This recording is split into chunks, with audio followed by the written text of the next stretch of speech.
Hello, wildlifers. Hope you're all doing fine. We, members of Rotary Fellowship of Wildlifers for Conservation, share a common interest, that's wildlife and its conservation, willing to work with the 119-year-old organization Rotary towards building a future in which people and nature thrive. To share a few notes about our fellowship group, we are a group of around 795 interested Rotarians, Rotractors, and individuals who have globally united around a common interest with the primary purpose to network and further friendship. Although our fellowship activities are conducted independently of Rotary International, they are in harmony with the Rotary policies. Our purpose is to create awareness about importance of wildlife, to promote lasting friendships outside one's own club, district, and country, and to promote locally, regionally, and globally that conservation of living resources are important to humans and future generations to enjoy our natural world and the incredible species that live within it. Today, we have members of different Rotary clubs and friends of Rotary from different parts of the world for this meeting. A hearty welcome to each one of you. On behalf of wildlifers, I also extend a very warm welcome to our speaker, Ms. Meera Chandran, who has over a decade of experience in restoration of degraded lands, working on sacred groves restoration, coffee estate diversity planting, and forest land restoration through the NGO she has co-founded, Forest First Samiti. Forest First Samiti works on invasive management and conservation of native RET species in Wayanad and Kodagu in Western Ghats.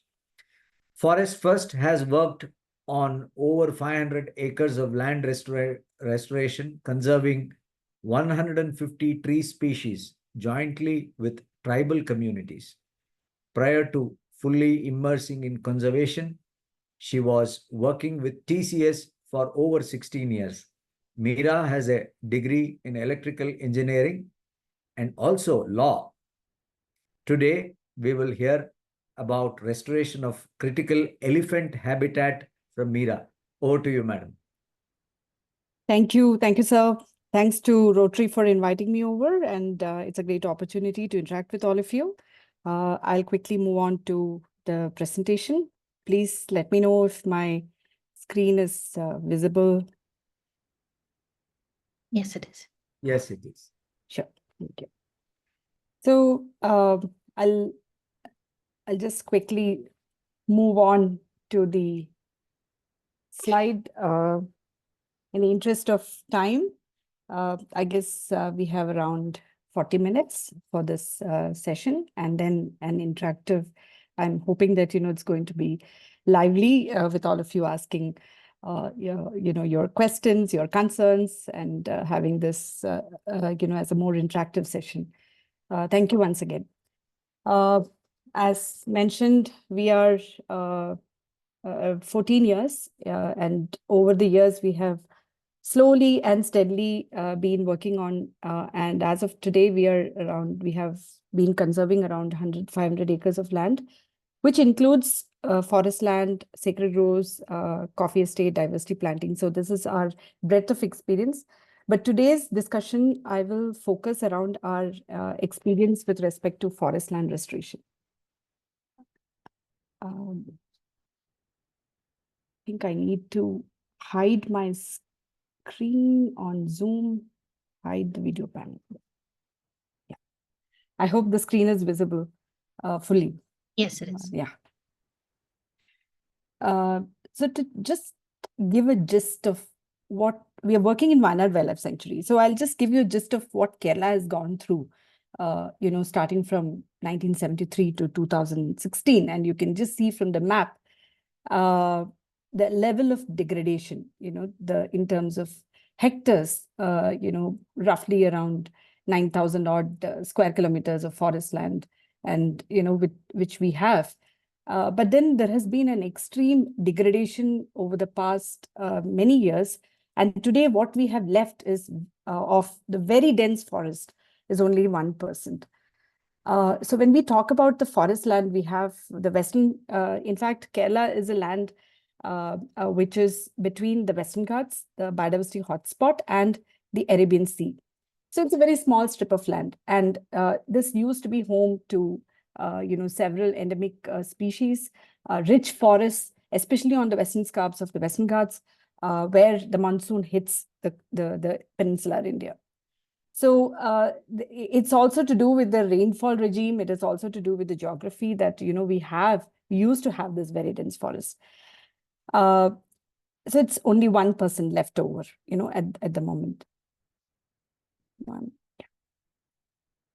So coming to Wayanad, what do we have in store in Wayanad? Like, the degradation in Wayanad starts from 1950. And this is not our data. This is actually a research that was done on impact of plantation-induced forest degradation on the outbreak of emerging infectious diseases. So if you just look at it, 1950 to 2018, there has been 62% reduction in forest land and 1,800% increase in plantations. Now, all this history, it starts pre-independence. Britishers, when they came, and then they have, as part of the colonization, there has been a lot of plantations, including teak, tea, coffee, and several others, right? And post-independence, we have only continued with that habit of ours to more and more encroach into forest lands, and then convert the natural forests into plantations. So the impact of it, you can see in these two images. 1950 is here and 2018 is here. I think most of what we have all over Western Ghats, if you just see, it might be similar. We are not saying Wayanad is alone, but then the degradation as Wayanad has actually been much more when you compare with any of the districts that you will see in Karnataka. When you see a map in Kodagu, you will still have most of its forest, at least along the fringes, left. So you can also see that the contiguity of the forest is also extremely affected because of this conversion of land use. Now, what are we facing now? As we speak, this is the map of the Tolpati range where we are working. This is part of the Wayanad Wildlife Sanctuary. Wayanad Wildlife Sanctuary has got two parts, which is the Mutanga range and the Tolpati range. Both are not contiguous. And the Tolpati range has a border sharing with Nagarhole. And it is also it also goes through several of these coffee estates through human habitations, and connect to Kabini Reservoir, also the Bandipur National Park. So you have these two larger national parks in Karnataka, and this Wayanad Wildlife Sanctuary is sitting like one small animal corridor in between. So what we are facing now is Senna spectabilis. You may not have heard about it. Some of you might have heard about it. This is again an introduced species, much like our Lantana camara. There is a difference. Lantana camara is a shrub, whereas this is a tree. So it was brought in, again, like Lantana, it was brought in as an ornamental species. It has got a beautiful beautiful yellow flowers that bloom. The entire area will look very beautiful, but then the impact of it is extreme as far as our forests are concerned. So this was a map done in terms of the levels of invasion. It's called the alien invasive species. So one is there are alien exotic species what are introduced, but once it start going out of control and you don't have any local predation of that particular species, then it becomes invasive. So that's about it in very simple terms. Having said that, I would like to show you the canopy of a of a very dense forest, a native forest, evolved over millions of years, home to several endemic species, including the endangered line-tailed macaque. And this is the Silent Valley National Park. What we have conserved as part of several years of struggle, in the early 1980s, and today it is conserved for the future generation. So this is the positive side of Kerala, that, you know, I can actually talk about how a national park and how such a wet evergreen forest has been conserved, because in fact, this is the area where there was a proposed dam, you know, and the for power generation.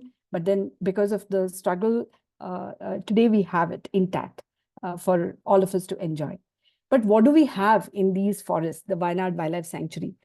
This is the thick understory of the Senna spectabilis. This also looks like a great canopy. It looks very dense, but this doesn't have the characteristic of the tropical forest or the moist deciduous forest that it is supposed to be in Wayanad Wildlife Sanctuary. So what we have is a mix of these two species, the Senna spectabilis and Lantana camara. This is how Lantana camara looks like.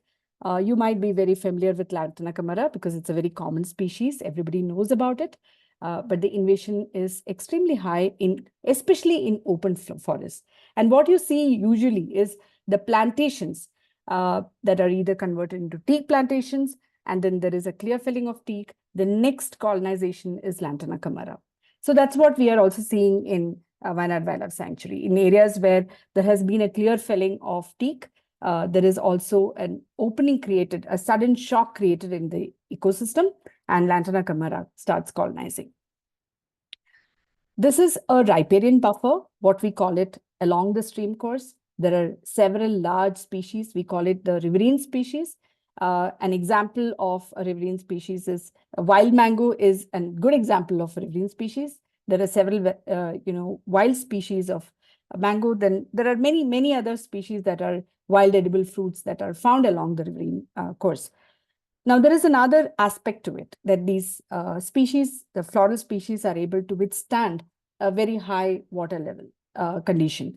The root structure is able to withstand that. And that's how these riverine species have evolved, you know, to establish in the river course. Now, this is a very intact and fairly good patch of the riparian buffer.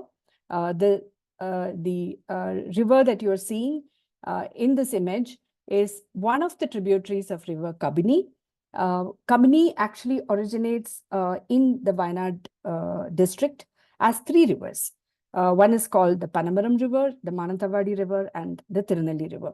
And this particular river is the Tirunelli River. It originates in the Brahmagiri ranges on one side, or rather the Kerala side of the Brahmagiri, and flows and joins Kabini.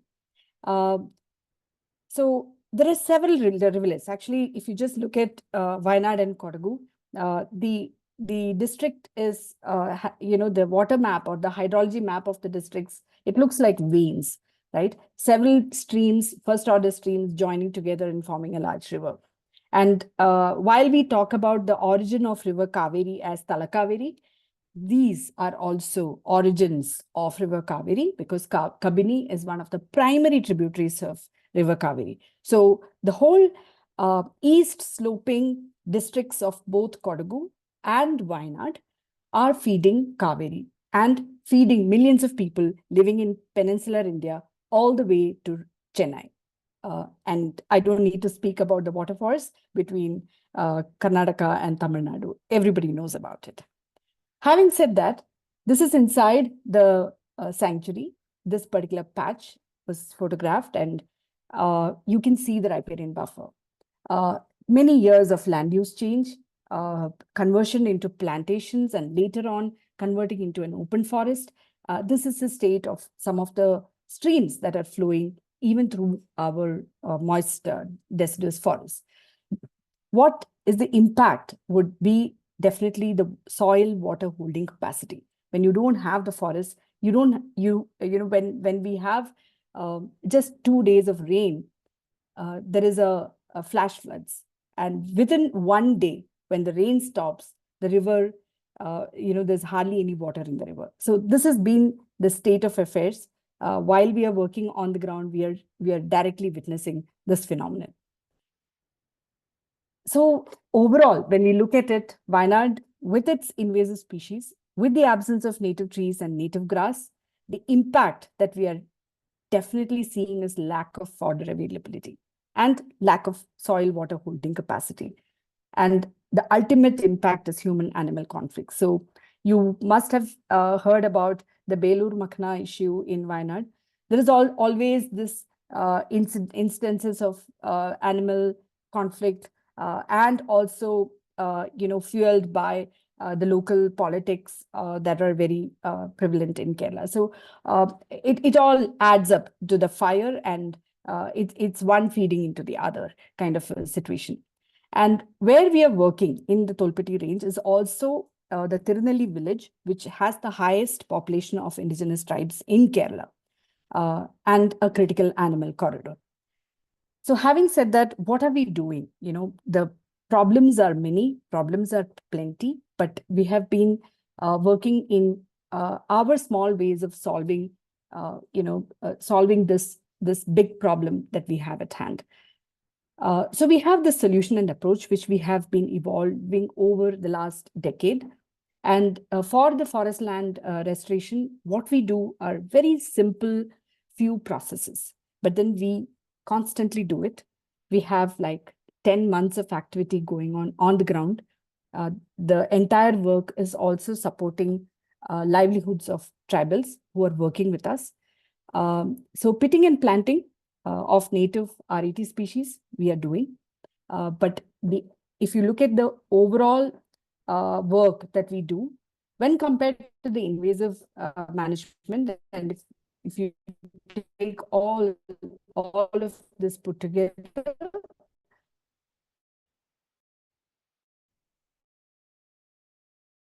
we do something like 25% of the activity invasive management. So during monsoon, we do two activities, pitting and planting and invasive senna removal. Then we have, during summer, we do lantana removal, and we also do maintenance and mulching of the planted saplings.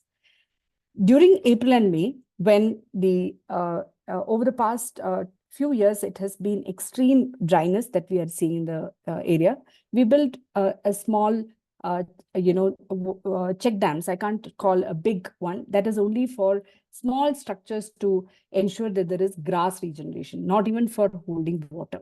These are temporary structures, so that during summers you have this grass regeneration happening. We do seed collection because this is also the time for a lot of native trees to start giving seeds, and then these seed collection basically goes back into our RET native floral species nursery. And of course, all the work that we do on the field, it is also doubling up as fire monitoring during the April-May season. Now, what do we conserve, right? I mean, these are extremely critical to understand the native species, especially for Western Ghats. And when you are working on forest land, we are extremely sensitive about what are we conserving. So to just give you a broad understanding, we do pollinator attracting species, which are biologically important. Then we do wild edible fruits. Several of them are keystone species, pioneer, and riverine species, and many of them fall under the category of rare, endangered, and threatened species.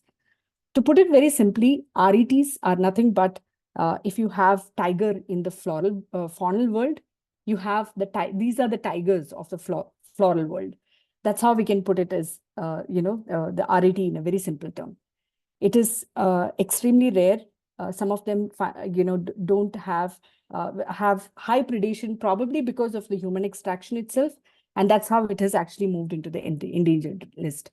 So some of the flowering species you can see, this is a riverine species. The Hydnocarpus pentandra is a riverine species. Mitragaina is a riverine species. These are all species that are found in the local forest. So we take templates of the natural forest, and what we do is copy paste of what is actually naturally regenerating the forest. So because of that, our species is not commonly found. Not many nurseries are supporting these species. So there are a lot of work that we need to do in our nursery, and also to network with nurseries who are conserving these species. So I'll go back to senna. The second process that we do during the monsoon, we need to have wetness of the soil to work on senna. You can see that the understory of senna is extremely, barren. As you keep walking through the senna, through these thick canopy of senna, you will observe that there is hardly any blade of grass. And as a restorer, we are extremely sensitive about grass because that's the first thing that should ideally colonize once we start working on invasive management.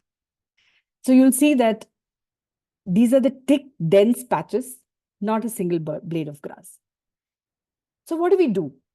We have been working on several processes. We do a manual uprooting process. That is what we have been evolving over the years, making a manual process more efficient. Now you'll ask, why are we doing this manual process? Why can't we just take an earth mover, just go and completely remove it? There are two reasons. One, Senna spectabilis is extremely allelopathic, and it doesn't let any native species to thrive. So in the earlier image, you can see that there is no grass, but there are also certain pioneer species like Indian rosewood, or even species like, Trivia nodiflora, which is able to just coexist with the senna species. So what happens is, as we uproot senna or as we remove senna, quickly these native species will be able to thrive. So if you use an earth mover, one, you will have soil compaction. Two, you are going to do a tilling process where you will unearth a lot more seeds of senna that has actually fallen on the ground, which will have at least 5 years of viability, and it will start germinating again. So because of that, we don't use earth movers that are actually doing a lot of tilling process on the ground. So that is one primary reason why selectively senna is uprooted. So when we work on any tree of senna, what we do is we uproot the entire root structure. So even with an earth mover, you might be able to just go push the tree down, very easily. But the most effort-intensive part of a large senna tree is this lateral root, which can go up to about 40 feet. This is the largest lateral root that our team has taken, and it has to be dug out. So that is what is another reason why an earth mover process will become counterintuitive and counterproductive. So these are some numbers that you can see in terms of the girth size of the largest tree. Wayanad Wildlife Sanctuary, because senna got introduced in Wayanad Wildlife Sanctuary, you will also see very large old trees of senna, which is fruiting and flowering and ultimately colonizing the open forests and all that stuff. So this is one aspect of the senna. So while we worked on all this manual uprooting process in scattered zones of senna, we also moved into extremely dense areas of senna with a certain handheld tools. So we have been working on certain aspects of it, which needs to be made more efficient. So this kind of a handheld tool has actually helped us in ensuring that the root structure removal is made more efficient. So this is something that we have been following.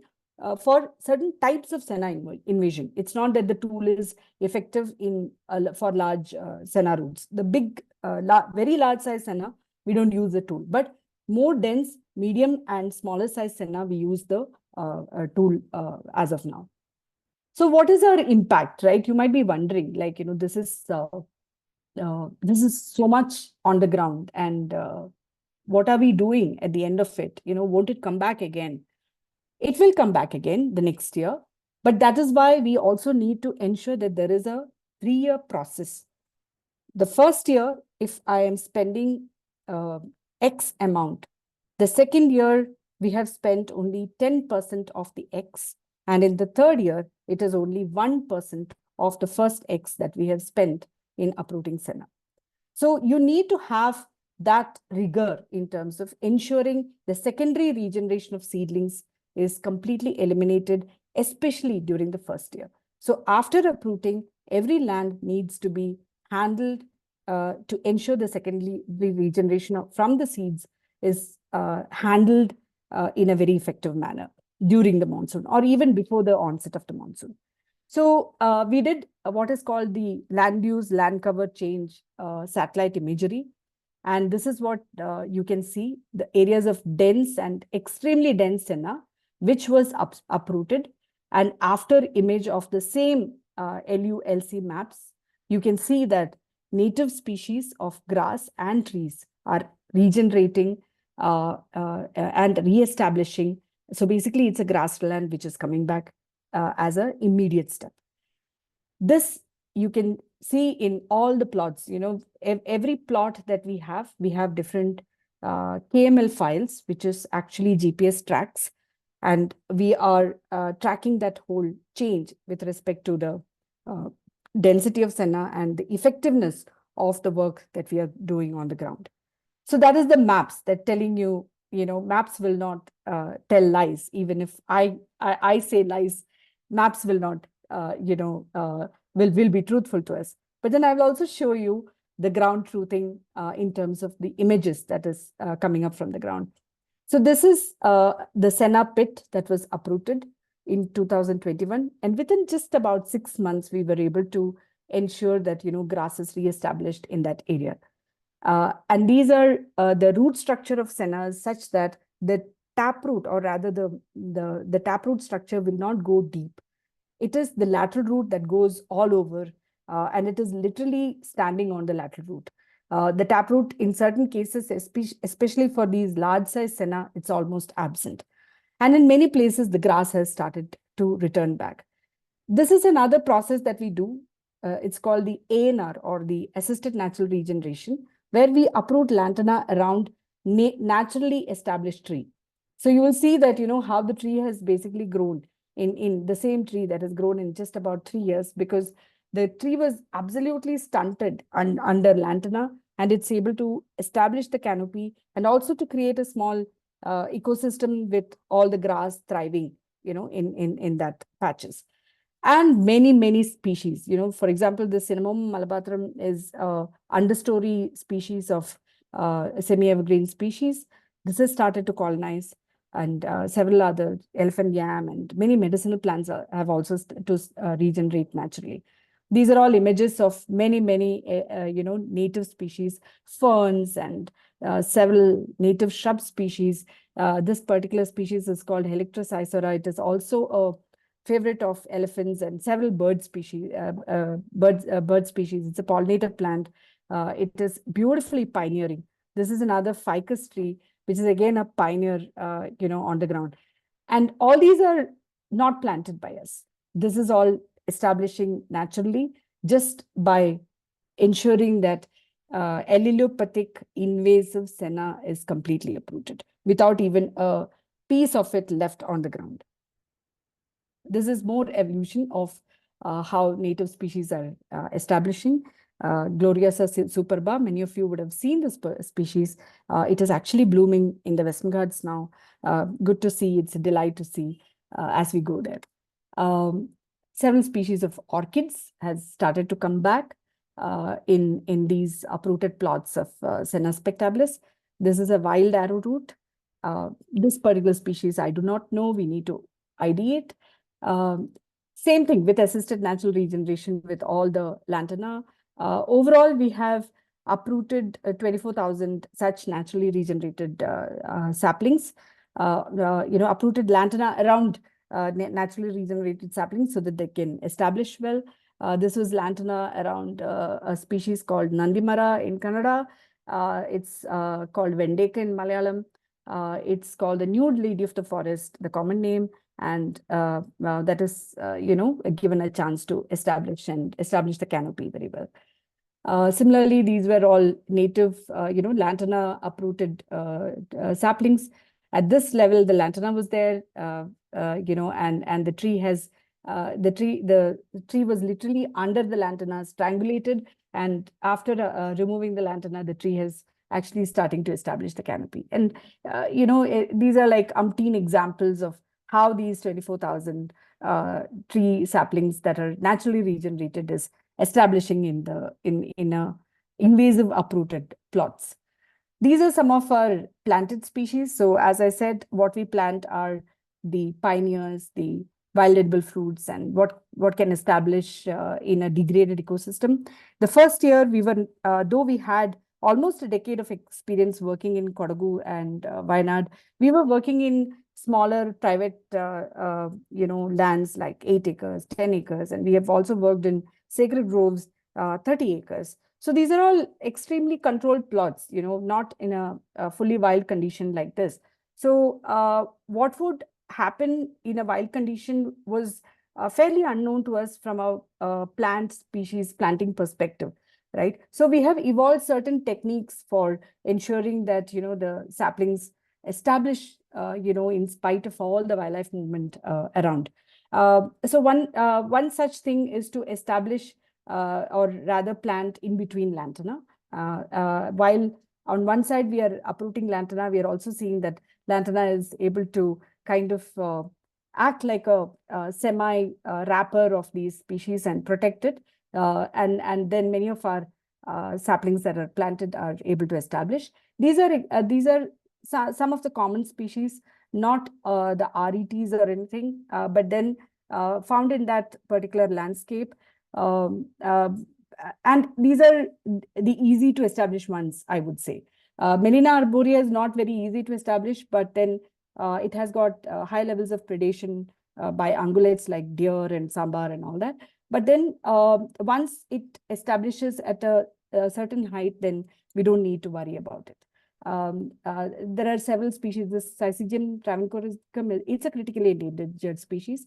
This is Syzygium stocksy. It is, I don't know the Kannada name for this. This particular species is a riverine species, amazingly a high survivor in the landscape, and it is able to, whatever we have planted is able to establish very beautifully and also growing in the riverine course.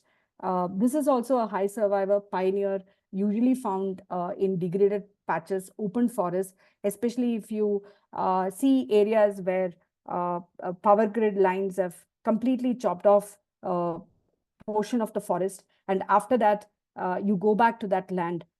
You will see this as one of the first level colonizers of tree species that would come and establish. It's an easy to establish species.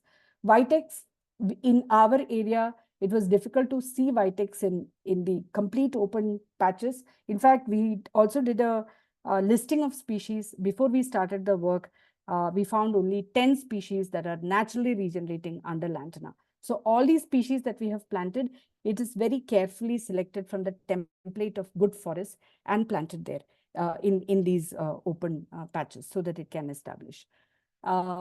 And Canarium strictum, it is again a RET species, critically endangered. Veteria indica is also critically endangered species. This is not a RET, it is commonly found. It's called the Indian kino tree.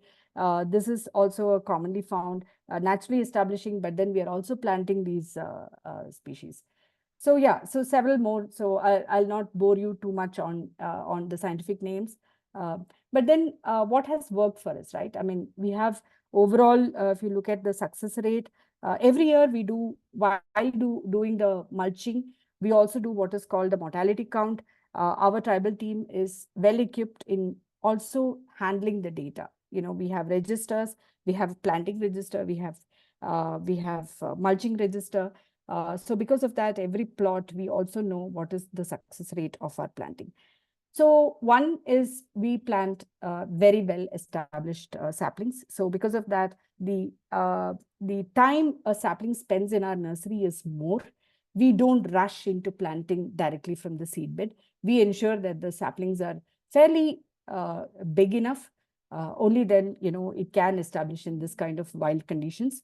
Because there is no option for us to work on watering and all that stuff. And many of these tree species, you should not be watering it because, these are species that establishes in wild conditions, and humans need not go and, it's more like a feeding bottle syndrome that you have by putting water and, doing that. So it has to basically establish in that ecology, and that is why we call it species selection is extremely important. So we say right species in the right ecosystems. The image in this photo is of a grassland. We don't plant in this area. Typically, you have very high levels of mortality because when you see such open grassland and devoid of Lantana camara, people have the tendency to just go and plant saplings there. But these are areas where you will have the highest mortality if you go and plant. So we don't plant in these kind of patches. These patches are left as grassland and left for wildlife to thrive. We don't need tree species over here. If there are species that are able to establish naturally, it will come. We don't need to go and plant and then, and then the entire cycle of it. Plant only during the monsoon and ensuring that certain areas are heavily used by ungulates for browsing. You will get to know certain patches and all that. We don't do planting in those patches. So our density of planting is extremely low. We in a moist deciduous forest, I would say that we plant roughly around 150 saplings, after all the mortality and all that stuff. 150 saplings per acre. That's all we plant. Now, these KML files that you see, these are all the areas where we are doing intervention, either senna uprooting everywhere, wherever we have intervened, 100% we ensure that senna uprooting is happening.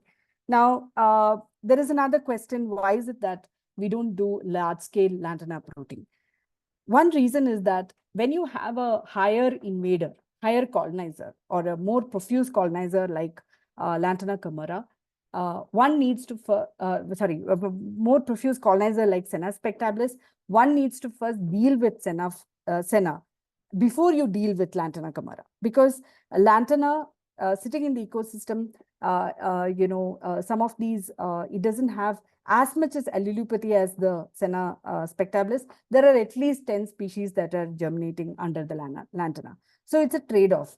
So if you go and completely uproot lantana all over the area, then Senna is waiting to colonize. Without uprooting Senna, Senna is waiting to colonize. So our approach has been to first treat the Senna and only then deal with lantana. And that is why you will see that we are dealing with lantana around naturally established saplings.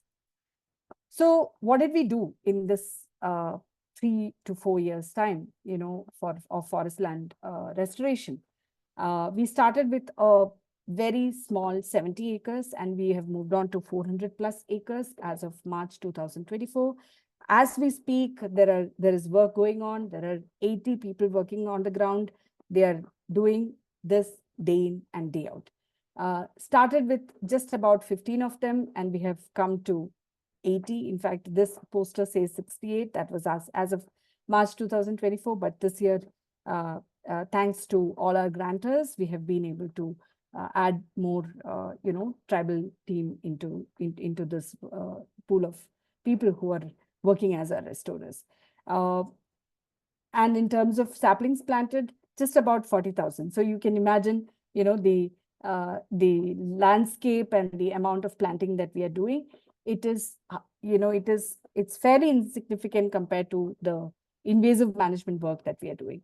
Overall, in terms of Senna that we have uprooted, the most difficult task among everything that we are doing, we have crossed 247 acres of 100% uprooting without Senna on the landscape. We have a few seedling management that we have to do here and there, but it is only 1% of the first year's cost that we are dealing with.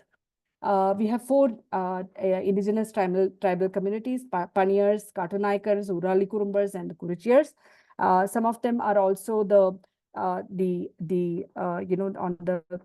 Kerala side, you call it the Jain Kurumbars. We call it the Thain Kurumbars in the Kerala side. So the Urali Kurumbars are also part of the Thain Kurumbar community.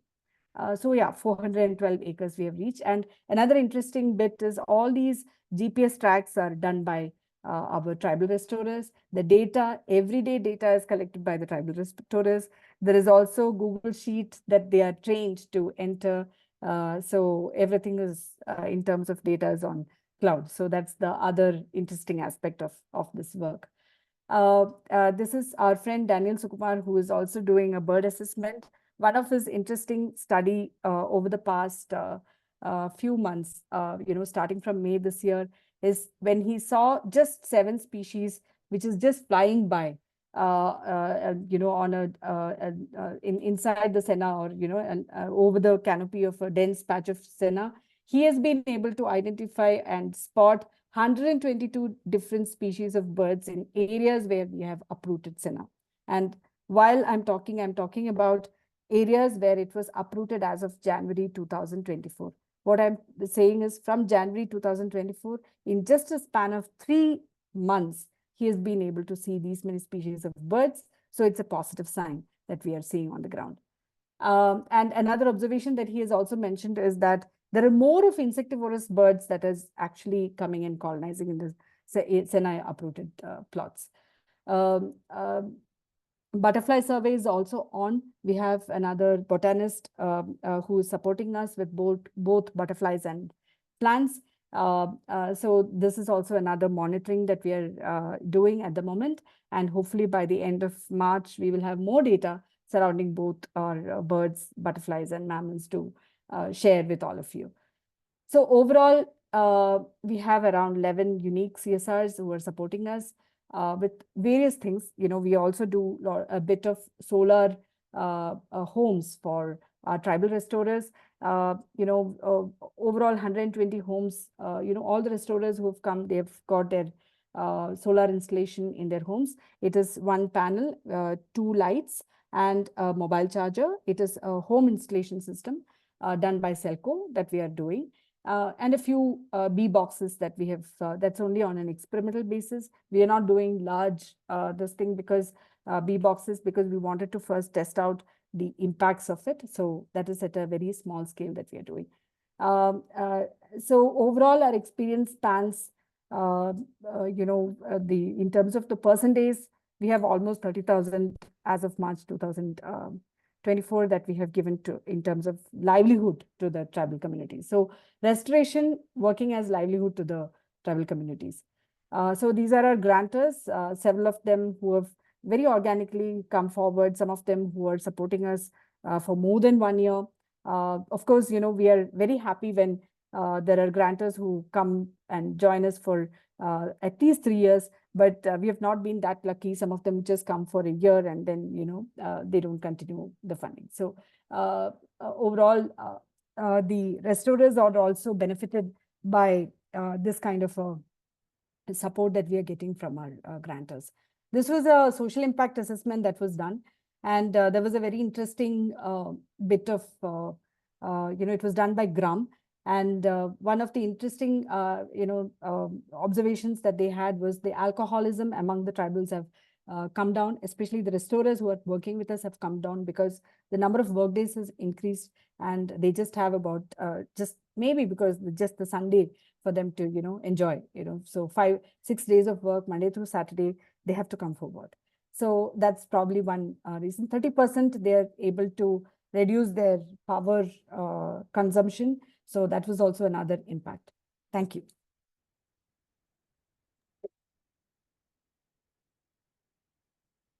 Thank you so much. Any questions? Please feel free to raise your hand. You can unmute yourself and ask. If you have anything to ask, you can even use the chat box. Yeah, Kiran sir, please go ahead and ask your question. Yeah, good evening, ma'am.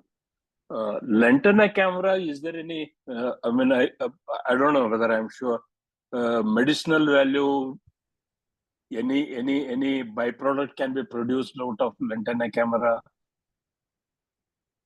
So I'll just give you our background experience with both Lantana camera and Senna spectabilis. I don't know any medicinal, uses of Lantana camera. There are organizations who have tried Lantana camera for making small furniture and small curios and artifacts and all that stuff. But as a philosophy, when it comes to invasives, one of the fundamental things that we need to understand is the moment we try to find a use to an invasive, which you want to eradicate, what happens ultimately is that the communities basically will start ensuring that the invasive stays in the landscape. So that's actually the what is it called? If I have to just weigh the pros and cons of finding a use to it, right?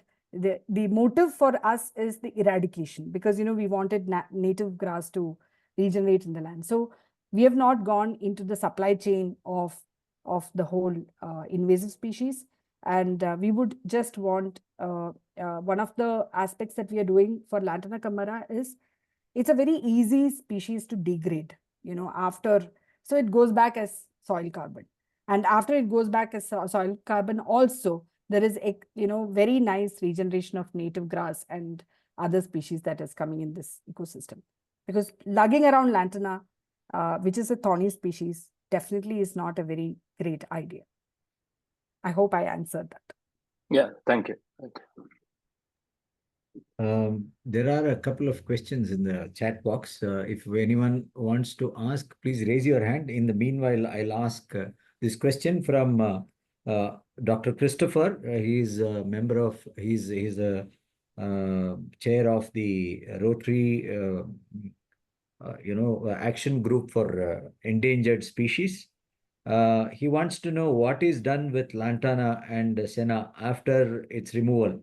Any recycling to wood bricks is his question.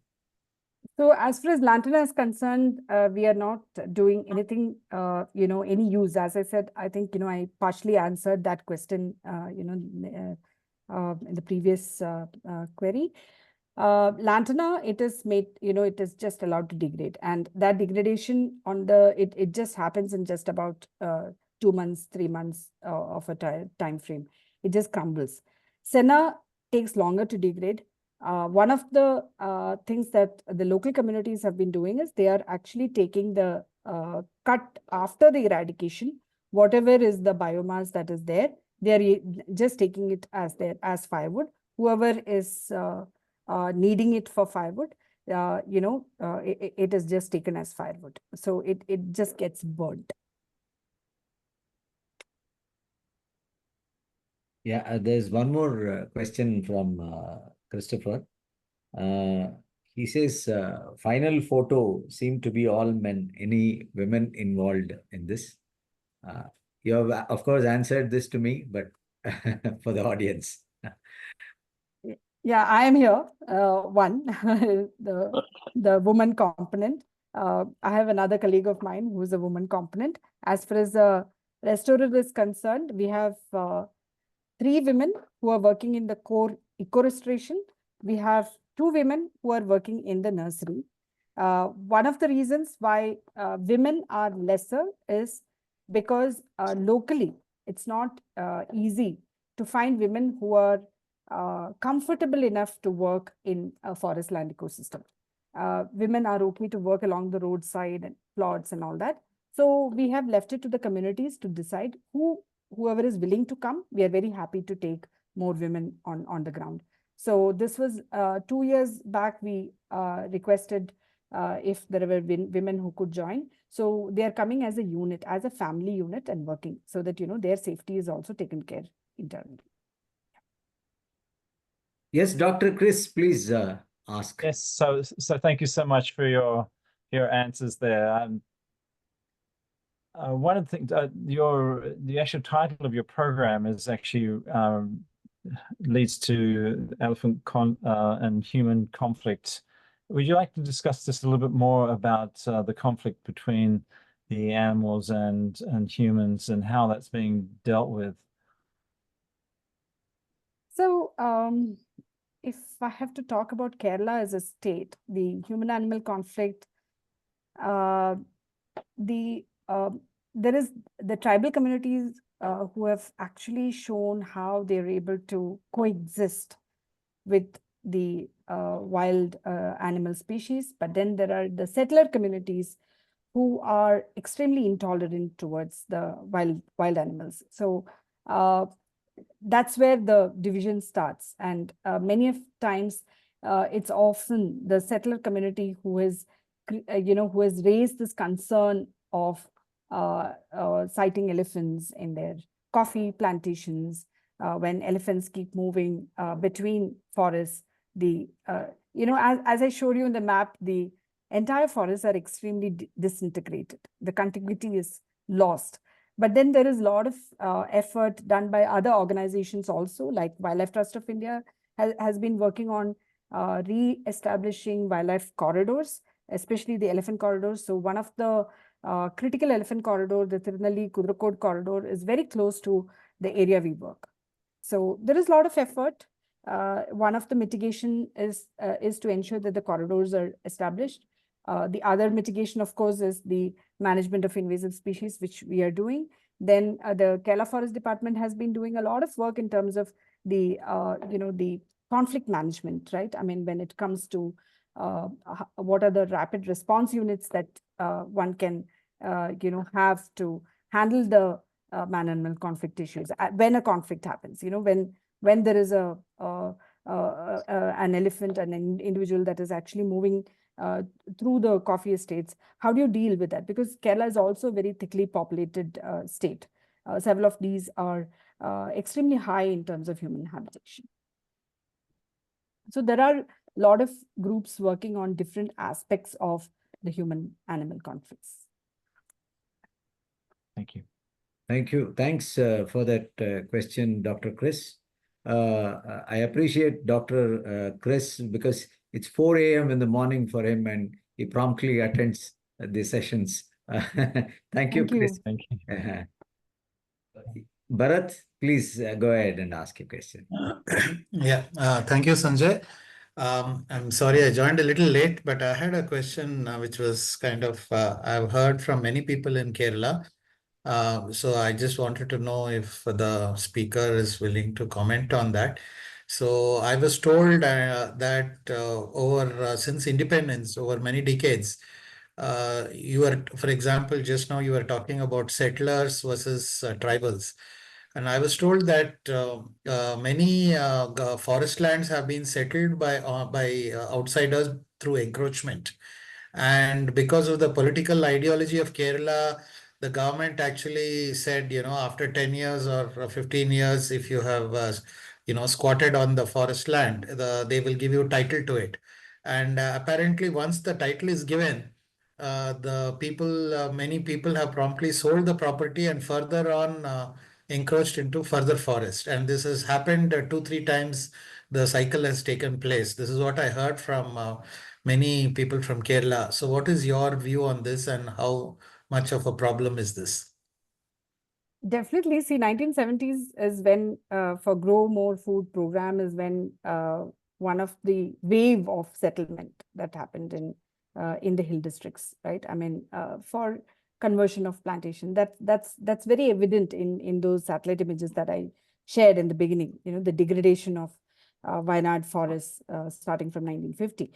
But today, while we speak, one is, the farmers, the conflicts, or rather, the estates, or rather the large private coffee estates that were established, or even the tea estates that were established, hundreds of hectares, which were again on encroached forest land. It is true that is a fact, and otherwise you will not have these high levels of conversion of very pristine forest that is, that has been converted into plantations.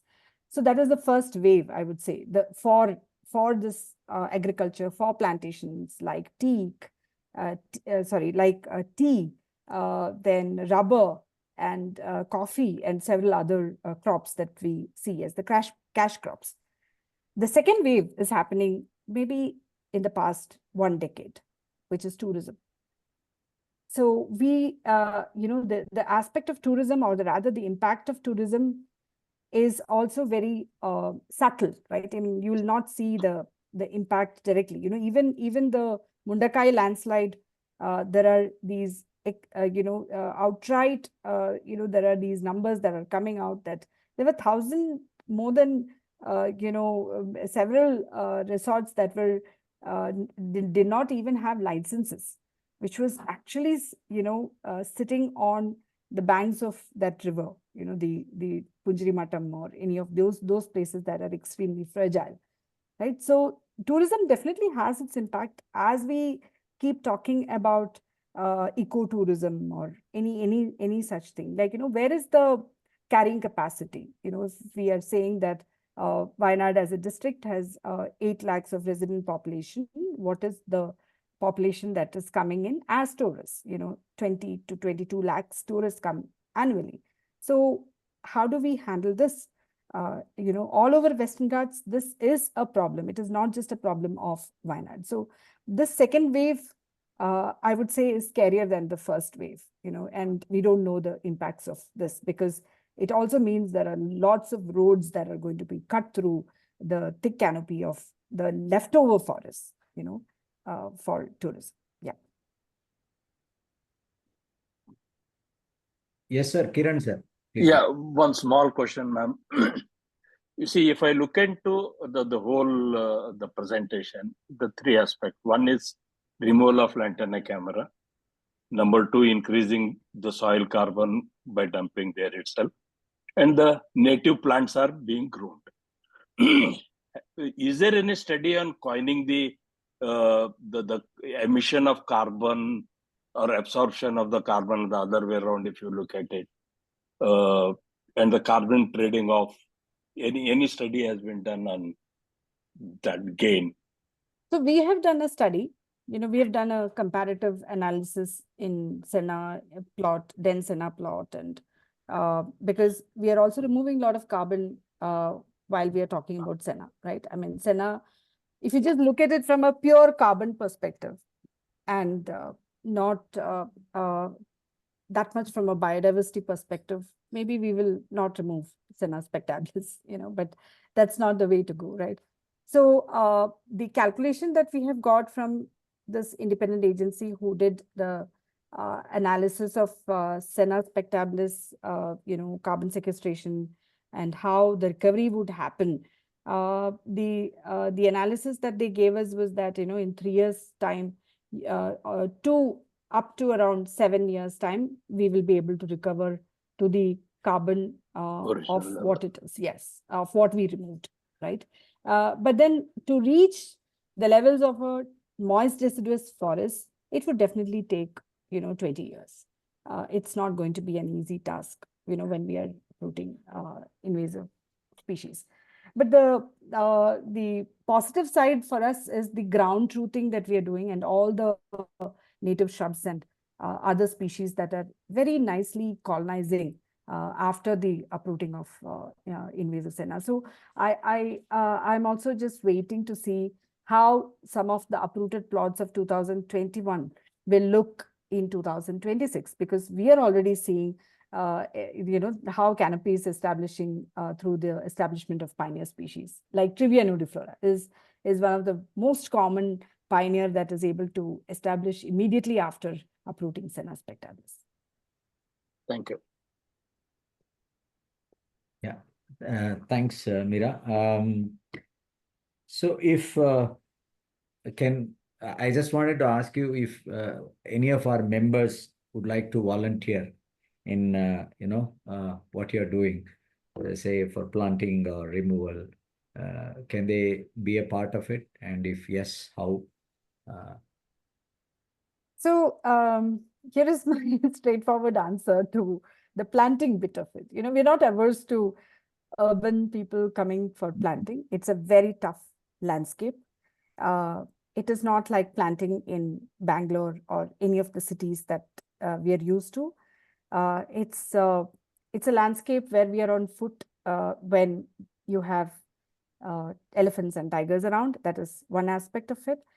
But yeah, safety for us is taken care again by the group, right? I mean, we have almost like 40 member teams working in every area that we are working on. So we have had volunteers who come, but then we are very happy when volunteers come for the Senna seedling uprooting, because that is a activity that we will have to do the first year of uprooting Senna, because one, it will look like a paddy, immediately after uprooting the first year, the secondary regeneration will look like paddy. So it's easy to uproot for people from this kind of a setup. Planting might be difficult because we have very tough people working. We have like 2 kilometers of head loads at times. Those who are physically active, those who are physically strong, we welcome them. There is no problem. But why I'm saying this is because it's not a terrain which is very easy, to deal with. So Senna spectabilis seedling uprooting, yes, I would say during monsoon, we are happy to welcome people and have a small group of volunteers with, necessary precautions. Yes, we will be able to handle that. Yeah. And thank you. anyone who wants to do, who has a scientific background, who wants to help us with maybe satellite imagery or those kind of technical help, we are happy to collaborate. Yeah, thank you. There is one question in the chat box. Madam, why can't habitat restoration be for all the biodiversity available in the habitat? Why only elephants? Can't elephants make their own way? Your views. Harsha Lakshminarayan wants to know. So the first question, why can't biodiversity? In fact, I don't know whether you saw the nature of the presentation, except for the human and animal conflict image of an elephant, you didn't see an elephant. We were talking about rest of biodiversity. We were talking about plants, we were talking about shrubs. We were also talking about birds and butterflies. So these are the first indicators. Elephants are all over. And one of the observations that we have had is that in areas where we have uprooted senna, elephants have been frequenting very often. Because of the lack of data, we are not presenting that data again here. Not just the elephant, we are also seeing deer, a very high population of deer who, as and when, because, what we are doing by uprooting senna is bringing in grass. In just about 3 months, we have grass. So with grass comes deer. So that is another reason why the first year after uprooting in dense senna plots, we don't do planting there. We leave it for 1 year for that plot to recover naturally. Because planting again is will be unsuccessful if you do it. Because first of all, you have opened up, and then you are bringing grass and bringing deer, and then if you try to plant, the survival rates will be extremely low. So we leave it for 1 year, allow the shrubs to come, allow certain cover to come, and then we plant in between the cover.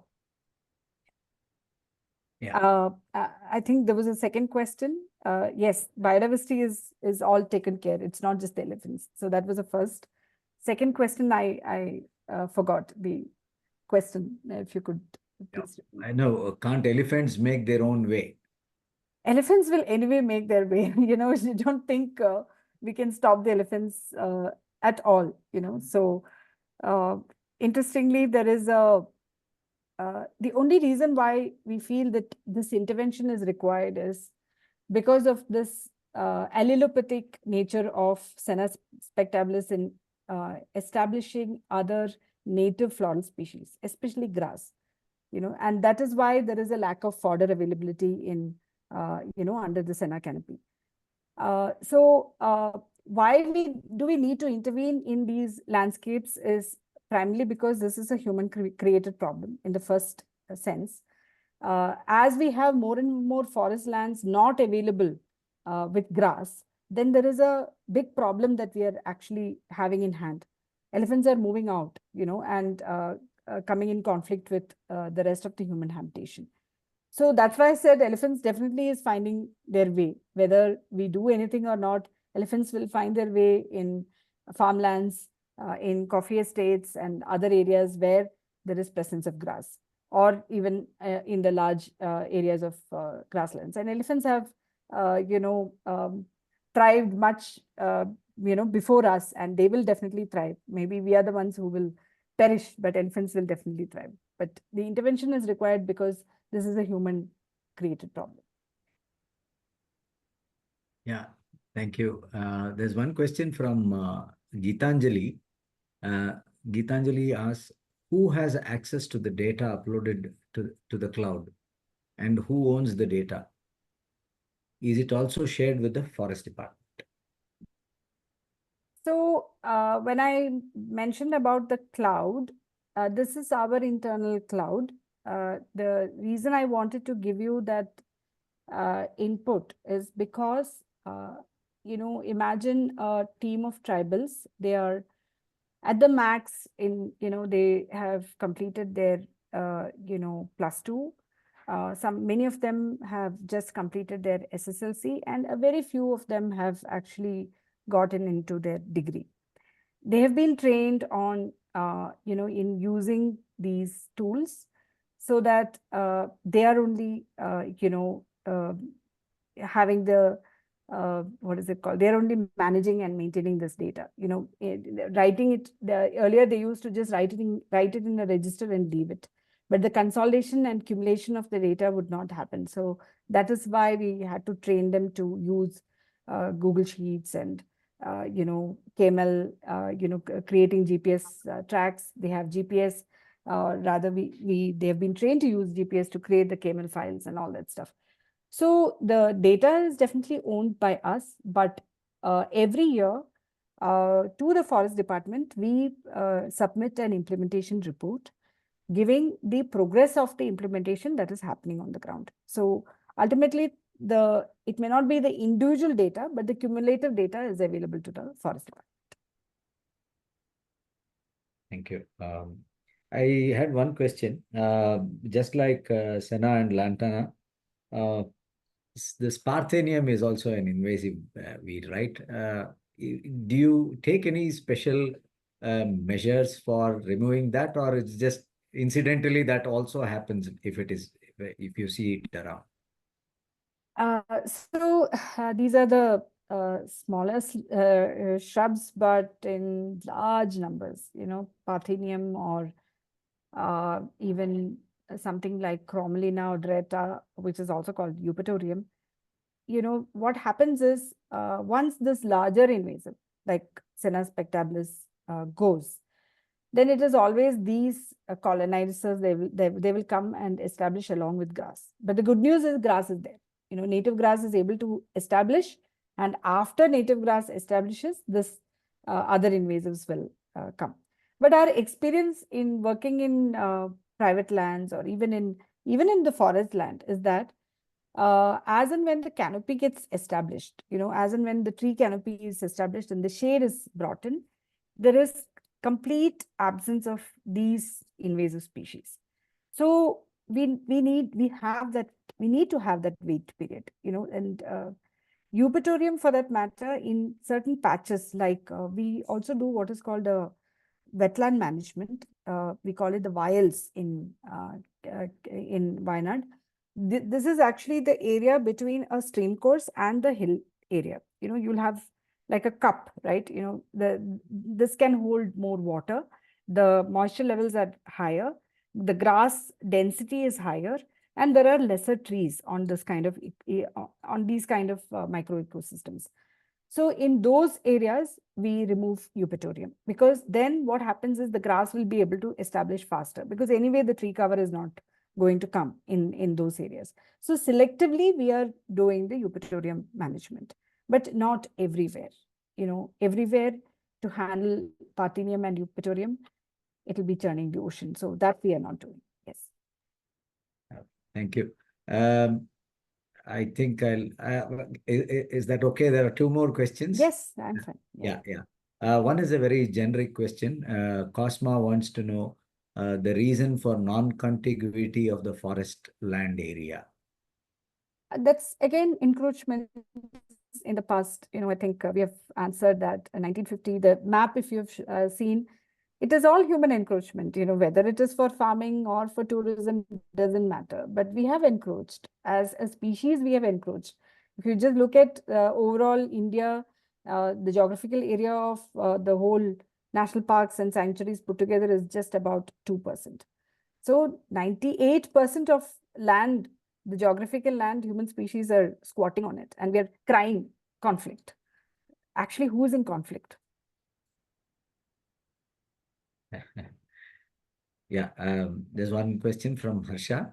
Madam, any future plans to scale this project to the whole Wayanad district? Any estimate cost presented now? I might have missed, is what he says. Yeah. Yes, definitely. Like, if we have the money, we would like to not just scale in Wayanad, we would like to scale in Karnataka too, because the problem is in Nagarhole. The problem is, we are actually contiguous to Nagarhole also. And, for us, Nagarhole is just about 10 kilometers away. And, this is like landscape agnostic, district agnostic. I don't think for ecology, we should think in terms of any of these administrative divisions. We would like to say, though we are in Wayanad district, we would like to say that we are in the Brahmagiri landscape in the Kabini catchment. So yes, if we have funds, we would be very happy to, replicate what we are doing. Or if anybody else wants to replicate also, we are very happy to, support that. Thank you. So, it's Teachers' Day today in India, and we have all been well taught today by you, Ms. Meera. Thank you so much. Thanks for sharing your knowledge with all of us. It was really wonderful, and yeah, to have wildlife, we need a habitat, and we are thankful to people, warriors like you, who are working on ground day in and day out to conserve, not only conserve, but also restore the forest. Thank you so much. Thank you one and all for joining today's session. Your last answer, costs, and you would like to, spread it to Karnataka as well. Definitely, if we can do something through Rotary, I mean, this is something we can pitch in with Rotary leaders. Let's see how it pans out. Thank you so much. Thank you. Thanks to Rotary team for inviting me over, and I'm very happy to interact with all of you, and amazing questions that came, and happy to to interact with all of you who have asked the right questions, and that speaks volumes about your knowledge as a team. So thank you so much. Thanks for the opportunity. Thank you.